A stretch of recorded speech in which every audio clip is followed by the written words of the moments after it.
ginnaaw jëf dong moo ñuy topp fépp fu ñu nekk ak fépp fu ñu mujjee te ñu décidé woon aussi ñëpp ñi fi jëfoon yenn jëf yi ñu nekk fii bañ fi nekk ci dinañ leen cité rendre leen hommage ba métit lu seen taxawaay tey bés bi ñoo ngi koy jagleel Ndiaga Mbaye ci taxawaayam ci dundinam ci Sénégal. Ndiaga Mbaye marqué sunu culture wolof, culture sénégalaise, musique sénégalaise te bëggoon ko rendre hommage ci sunu éphéméride bi tey. Donc Ndiaga Mbaye kenn du ko présenté en tout cas yenn génération yi kenn du leen présenté Ndiaga Mbaye xëy na génération yu bees yi ñoo ko xamul. Donc ubbee tey sunu éphéméride pour rendre hommage Ndiaga Mbaye ñu ñëw ci sunu éphéméride yi ci boppam.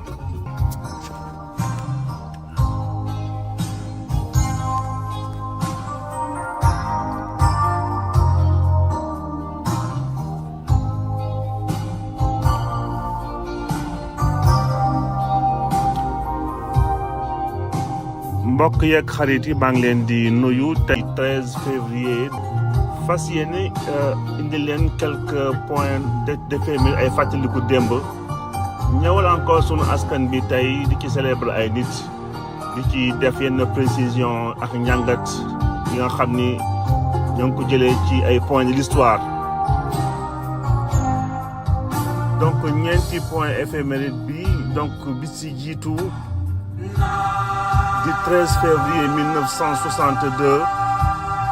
on n'en parle pas souvent de cette grande muette, en tout cas précisément. Taï, on va parler de garde républicaine, de garde rouge pour Sénégal. Ginnaaw accident tragique bu amoon foofu le 13 février 1962. Sunu deuxième éphéméride daf ñuy yóbbu ci ratification Sénégal 13 février 1978 bi Sénégal ratifié naan pacte international relatif aux droits civiques et politiques. Le 13 février 2002 amoon lu xaw a doy waar incendie criminel du moins incendie bu ravageur foofu ci marché HLM ba 90 cantines lakk fa 13 février 2002. Donc jeexalee sunu hommage sunu guest star tey di Ndiaga Mbaye ginnaaw bi mu fi làkk woon le 13 février 2005.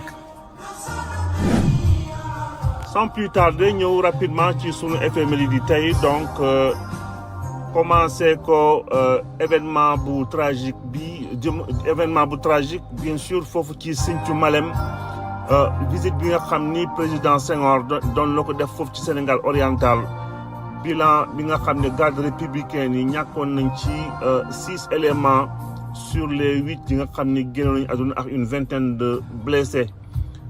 On n'a pas l'habitude de parler de ces genres d'accidents mais ça arrive très souvent que cortège présidentiel am ay accidents soit motard soit mais c'est très rarement qu'on parle d'accident de voiture. Là, l'accident n'a pas précisé est-ce que accident de voiture ou accident motorisé. En tout cas, ça concernait sunu garde républicaine le 13 février 1962. Là, ñu ñëw ci benn événement de l'histoire bi nga xam ne bi encore mi ngi ñu concerné ci sunu bés yi ndax 13 février 1978 ci le Sénégal ratifié woon naan pacte international relatif aux droits civiques et politiques donc pacte boobu nag ñoo ngi ko ratifié woon ginnaaw Sénégal bi mu adhéré woon ci Nations Unies le 16 février 1966. Là on parle de pacte en rapport avec les droits civiques et politiques à ne pas confondre bien entendu ak les pactes nga xam ne par rapport aux droits humains nga xam ne on parle de des droits humains et des peuples nga xam ne ça n'a rien à voir ak ça. Là on parle de droits civiques et politiques. D'ailleurs bu ñu gisee tey lu mel ni Nations Unies wala ay yenn kuréel yu bëri yenn chancellerie yu bëri ñëw di apprécier li xew ci dëkk yi particulièrement aussi jamono bi ci Sénégal di apprécier processus électoral bi di ko ñaawlu wala di ci joxe en tout cas seen xalaat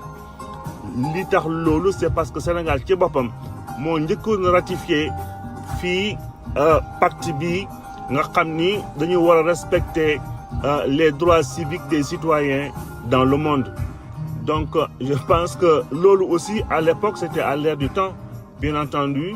parce que pays dëkk yëpp pour ci seen évolution dañ ci doon intégrer li nga xam ni bien entendu c'était considéré à l'air du temps mooy pacte civique et politique. Donc mais quand on voit ce qui s'est passé par la suite yenn dirigeants yu ñu am par la suite partout dans le monde pas qu'en Afrique d'ailleurs j'en suis sûr et certain que pacte civique et politique bi j'en suis sûr qu'il y aurait beaucoup de pays yi nga xam ni duñu ko ratifier finalement ginnaaw déjà ñu bëri bu ñu waaful ces pays di Cour pénale internationale dañu ci génn complètement. Je pense que lu mel ni Russie ak xawma ban pays États-Unis je pense en tout cas génn nañu ci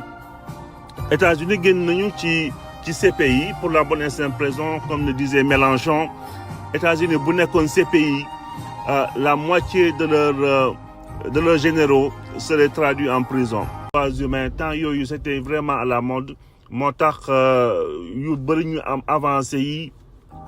au niveau des droits. Donc ça s'est passé en 78 ba tey mi ngi am sens am ginnaaw les processus démocratiques ne se passent pas toujours comme il faut. Sunu troisième éphéméride daf ñuy yóbbu ci ay négligence personnelle ay négligence individuelle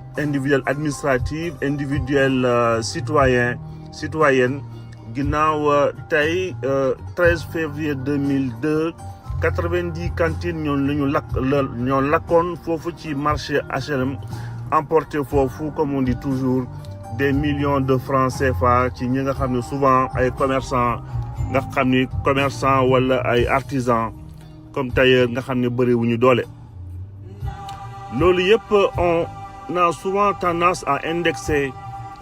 ñi nga xam ni ñooy les commerçants ak leur seen ay installation. Ce qu'il faut comprendre Sénégal dafay manquer toujours ce sérieux au niveau administratif parce que képp kuy ubbi commerce buñ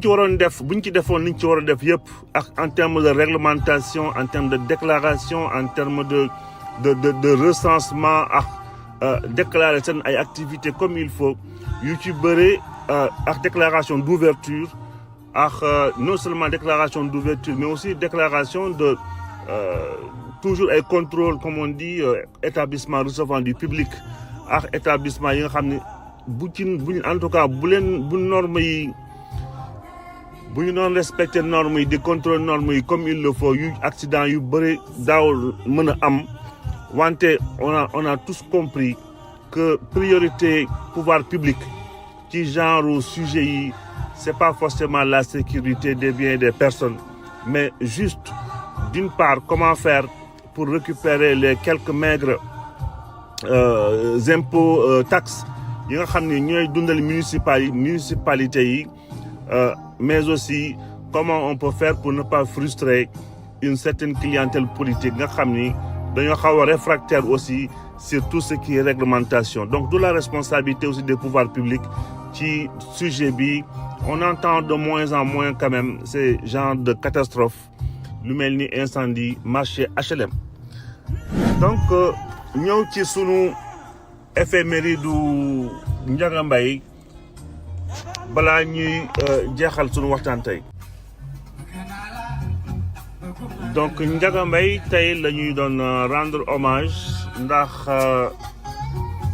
taxawaayam ci Sénégal ci période boobu mu marqué ay jeunesse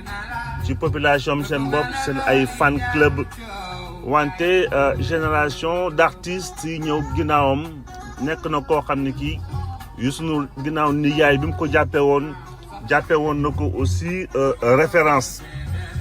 Donc Ndiaga Mbaye di même bu juddoo Tiwaawoon ñëpp xamee woon nañ ko ci confrère yi murit nekkoon ku jege élite religieuse bi amoon respect daaw leen toujours di leen rendre hommage. Gis nañu ak politique aussi bien entendu ñu ràññee ci ay woyam yu bëri Dabakh Malick woy ci aussi Lamine Gueye. On était tenté même d'ailleurs tegal leen Lamine Gueye bi, mais comme il parle de la disparition de Lamine Gueye et qu'on a voulu rester quand même gai et jovial, on a préféré plutôt ñu ñëw ci personnage bi nga xam ne bi noonu lañ ko bëggee woon ci existence am. Donc Ndiaga Mbaye tey di jeexale fii sunu éphéméride ba suba sûrement duñ ci mën a wax plus parce que le dossier Ndiaga Mbaye joué na ay film yu bëri d'ailleurs ci période am. Ndiaga Mbaye parmi film yooyu ñu ko ràññee woon le maître de la parole Ndiaga Mbaye, la mémoire du Sénégal bi nga xam ni Hamidou Dia moo ko produire ak une certaine Laurence Gavron. Donc di jeexalee fii sunu éphéméride en hommage à Ndiaga Mbaye ba suba incha allah ñu ñëwaat fii yeggalee waxtaan.